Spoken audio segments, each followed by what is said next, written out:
É o Evangelho segundo Jesus, o Cristo. É o Evangelho, a Boa Nova. É essa alegria eterna que inunda o coração, fortalece o quebrantado, que habita com o contrito, é o Evangelho. E hoje eu vou ler na carta de Paulo aos Efésios, no capítulo 4, do verso 17 ao verso 24, que diz assim: isto, portanto, e esse portanto evoca, portanto, o contexto que Paulo tinha dito antes, que era sobre dilatar Jesus, o conhecimento, expandir o entendimento, conhecer as coisas que estão para além do racional, mergulhar pela fé naquilo que excede a própria compreensão, aprender o significado da harmonia, da unidade, de seguir a verdade em amor, para crescermos juntos na imagem e na semelhança de Cristo Jesus, tornando-nos de fato não uma declaração sem significado acerca de sermos o corpo de Cristo, mas pela prática do amor, pela derrubada das muralhas, das barreiras, pela vida na graça, possuída pela consciência sublime e superior, segundo o Evangelho de Jesus. Assim sendo, Paulo diz: então, portanto, digo o que digo agora para vocês, e no Senhor, em Cristo, eu testifico. Uma palavra forte, testifico. É uma palavra de um ser sem tergiversações, sem titubeâncias. Testifico. É uma palavra que agride, especialmente os intelectuais, os mais acadêmicos, que vivem da angústia duvidosa e da dúvida angustiosa. Essa palavra testifico soa ofensiva. Parece que para você ser sensível, ser humano, você tem que ter alguma dúvida, alguma angústia. Você tem que se jogar assim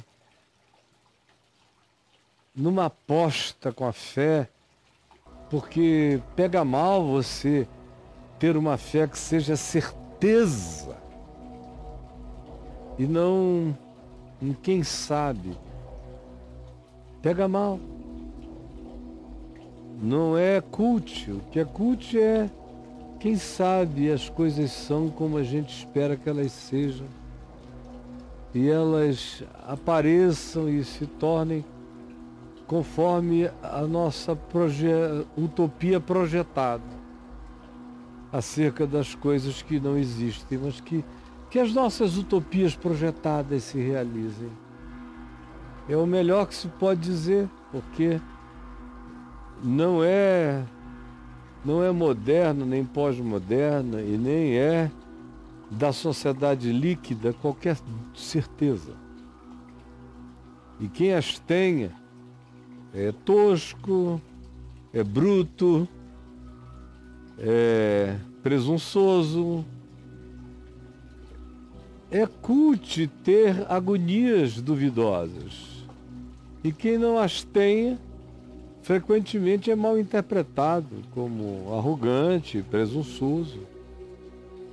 Mas a fé é a certeza das coisas que se esperam, e a firme convicção de fatos que se não veem. O resto é o modelo existencial dessa era, desse tempo líquido. Por isto, Paulo diz: digo, porque também é uma afirmação peremptória. Ele não pede licença, gostaria de dizer, eu acho. Não, digo, e no Senhor testifico, que não mais andeis, isso é possível, que não mais andeis como também andam os alienados, os que não têm nenhuma referência, os que não conhecem a matrix do Evangelho, o modal eterno da Boa Nova, que se traduz em amor, em compaixão, em justiça, em graça, em perdão, em inclusão, em misericórdia.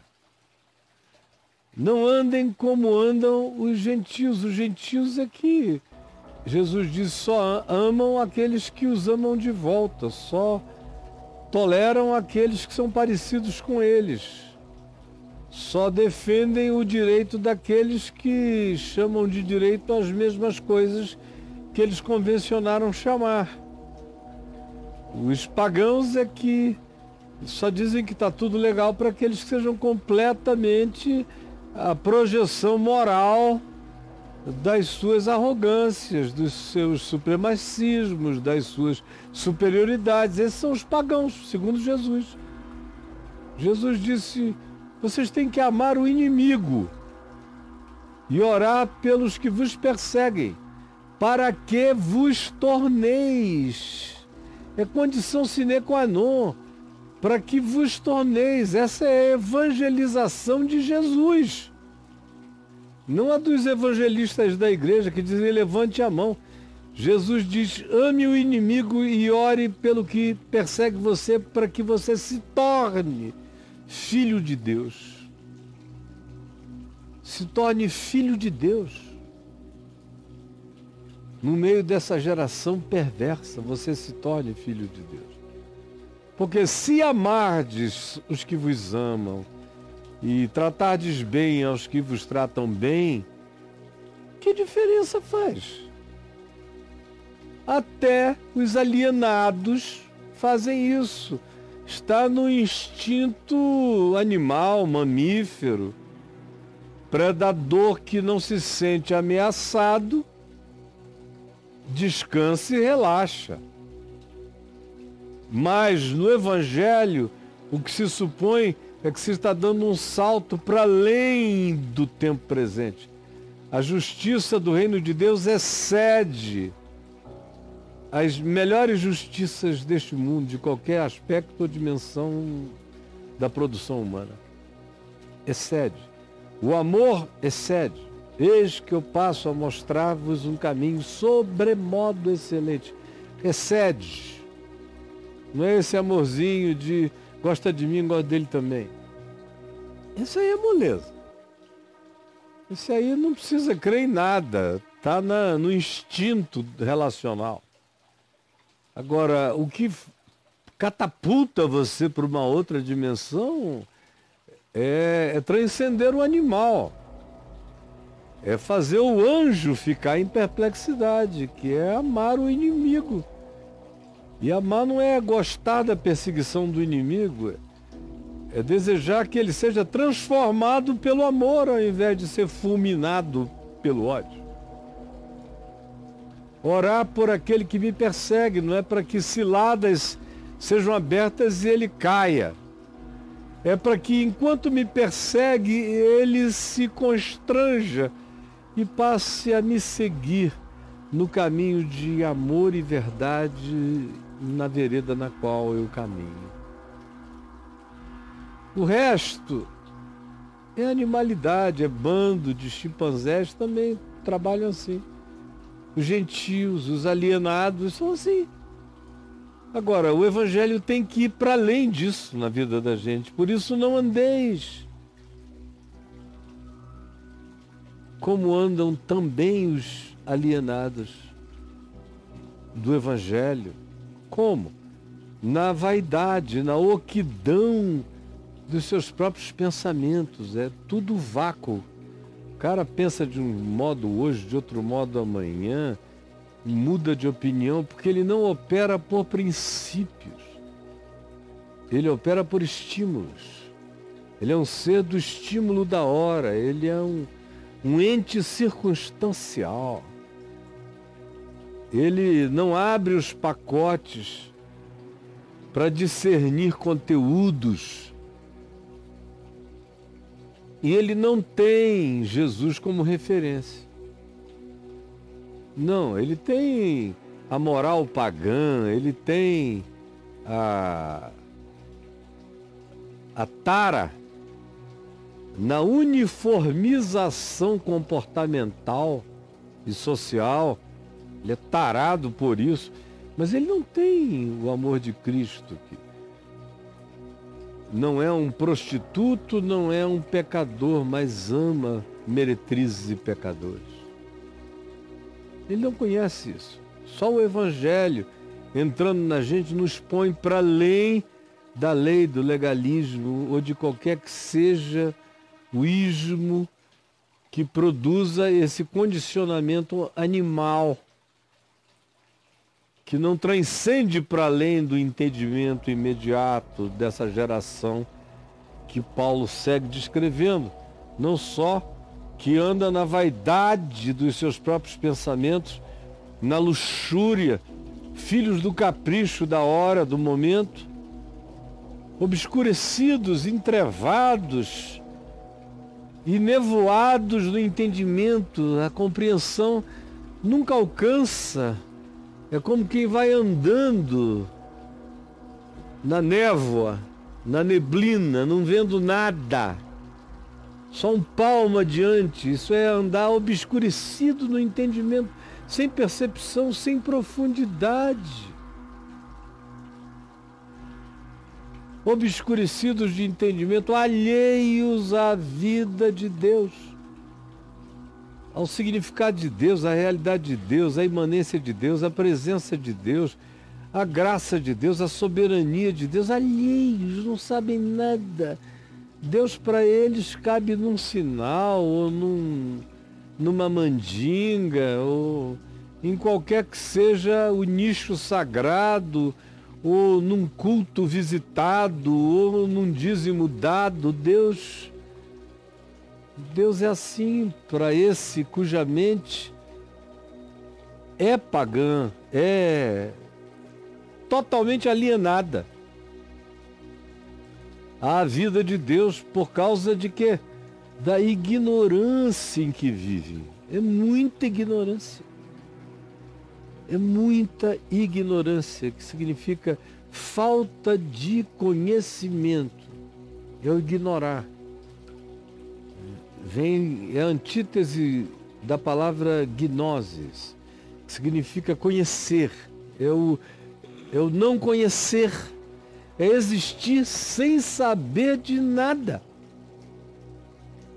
Sem nenhuma definição de significado pessoal.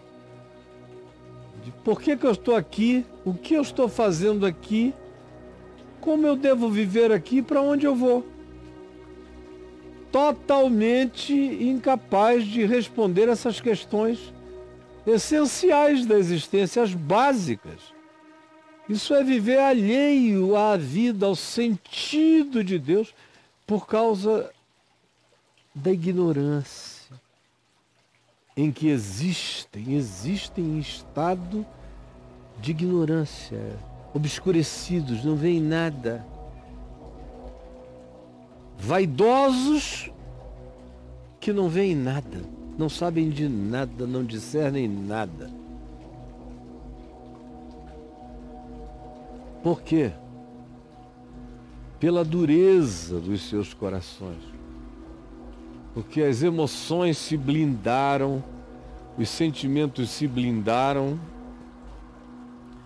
e os pensamentos da compaixão se amorteceram. E os corações assim se endurecem, os quais, tendo se tornado insensíveis, olha só como é a viagem da insensibilidade, basta seguir a oquidão do capricho da pulsão que você chama pensamento, que é só o que me bateu na cabeça, melhor seria dito. andando conforme aquilo que lhe bate na cabeça,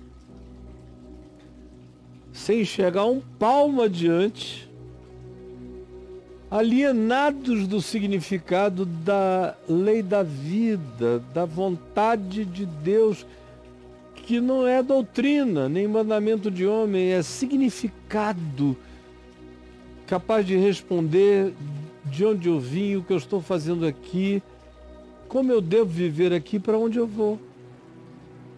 Essas questões básicas. Ignoram-nas todas, porque o coração entrou no processo dessa retroalimentação. Quanto mais se vive assim, mais insensível a gente se torna. Menos a gente enxerga, menos a gente pensa, menos a gente tem de profundidade, mais alienado a gente se torna, mais entorpecido e desensibilizado, endurecido se torna o coração. Os quais, tendo se tornado insensíveis, perderam a sensibilidade, o discernimento total. O cara vai na direção em que se diz que o trend, que é a moda, que a tendência indica. E ele não tem uma pergunta a fazer, ele só vai, ela só segue. E à medida em que se vai existindo assim, a vida vai perdendo a sensibilidade, absolutamente. A gente se torna insensível. Depois de um tempo, tudo é normal, a gente não carrega mais nenhuma capacidade de discernir. Os nossos incômodos no máximo se tornam aqueles vinculados a agressões ou violências, ou quase isso que a gente sofre. Do contrário, a partir do olhar para dentro, em relação às mentiras que a gente fala, aos enganos, aos pensamentos perversos que a gente desenvolve, tudo isso que habita a interioridade, o cara se dessensibiliza. Se ninguém estiver sabendo, tudo é válido no porão obscuro da minha maldade interior. E aí a gente se entrega à dissolução, para com avidez, com compulsão, ou como diz o texto grego, com entusiasmo, a gente vem a cometer toda sorte de impurezas, que no linguajar bíblico é todo tipo de abuso em relação ao significado original da vida. Aí você mergulha em todos os tipos de swing, de suruba, de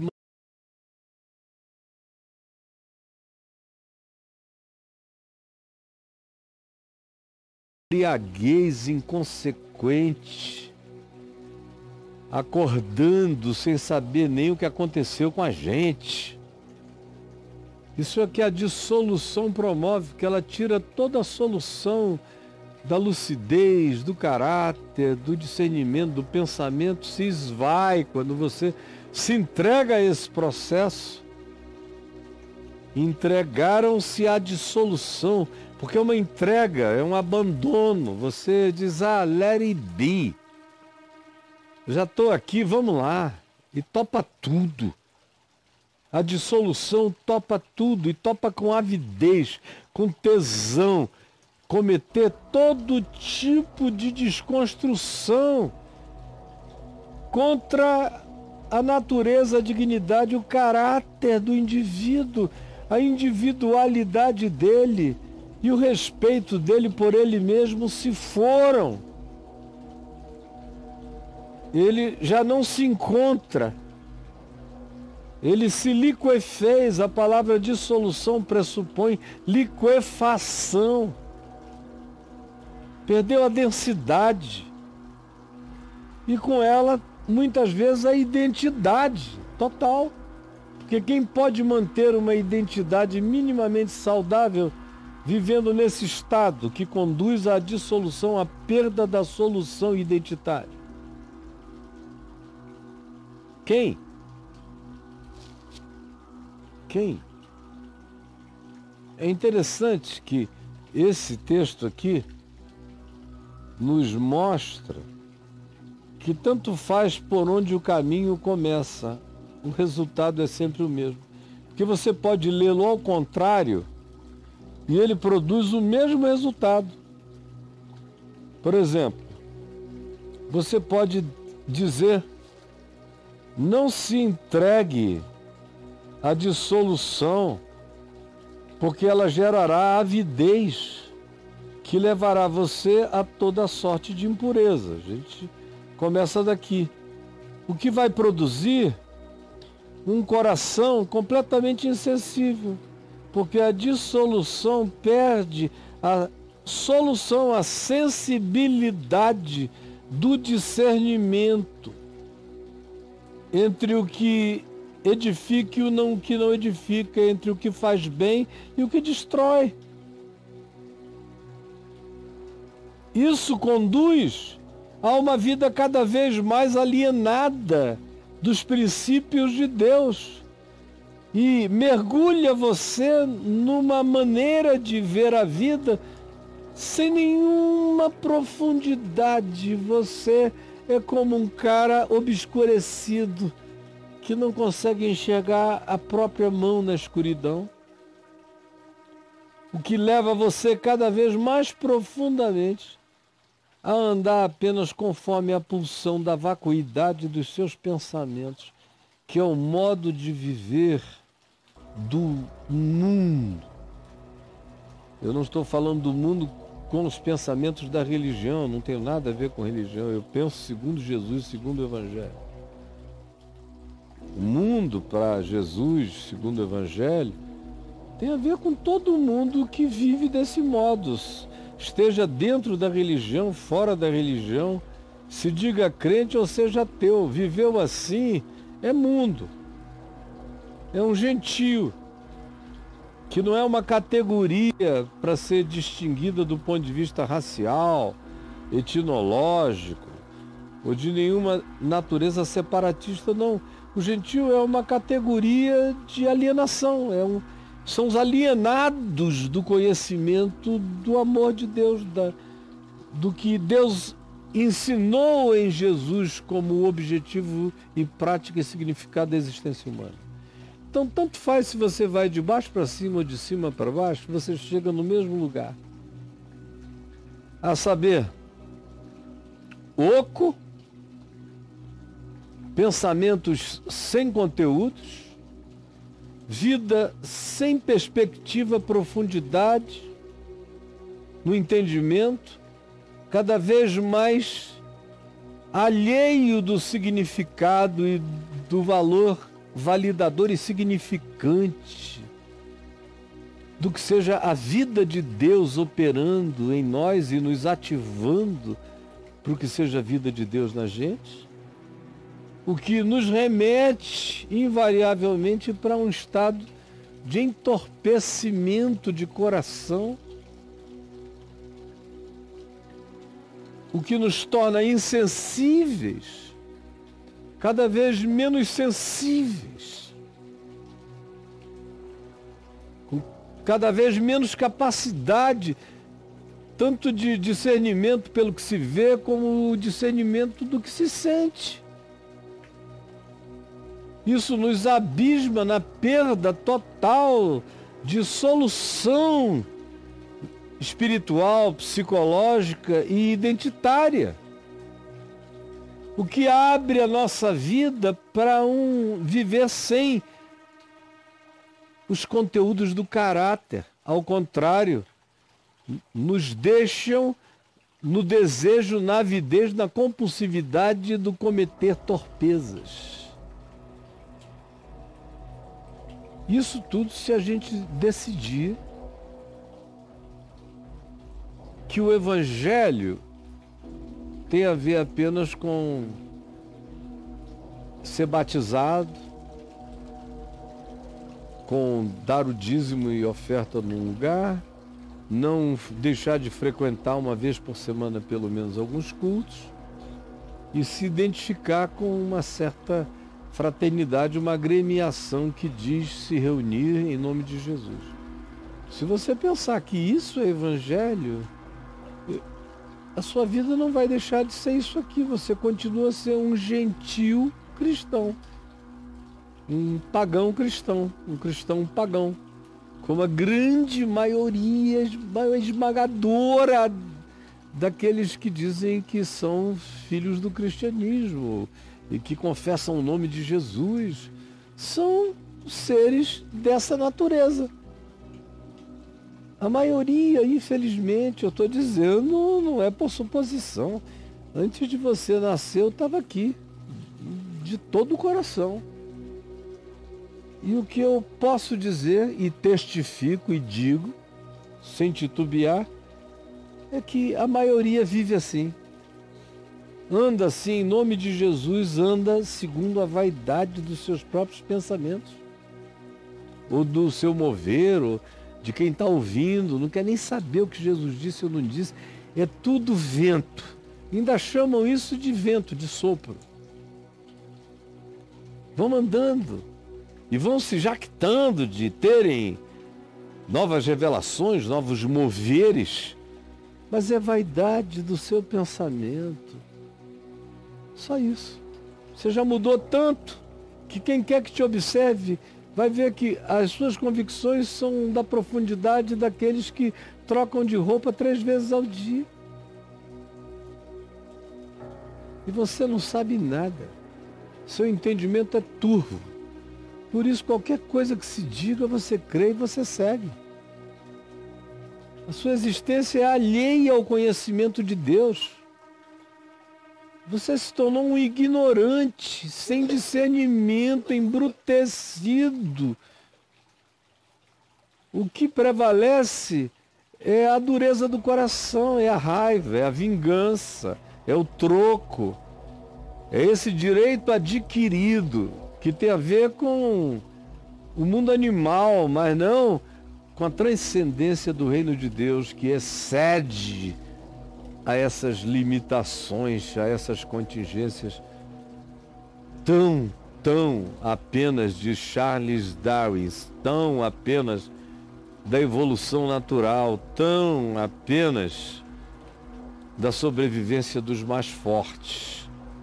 Você não passa disso, mas faz isso em nome de Jesus e vai ficando com o coração pedrado. A percepção embotada, insensível. Cara, você não se comove com nada.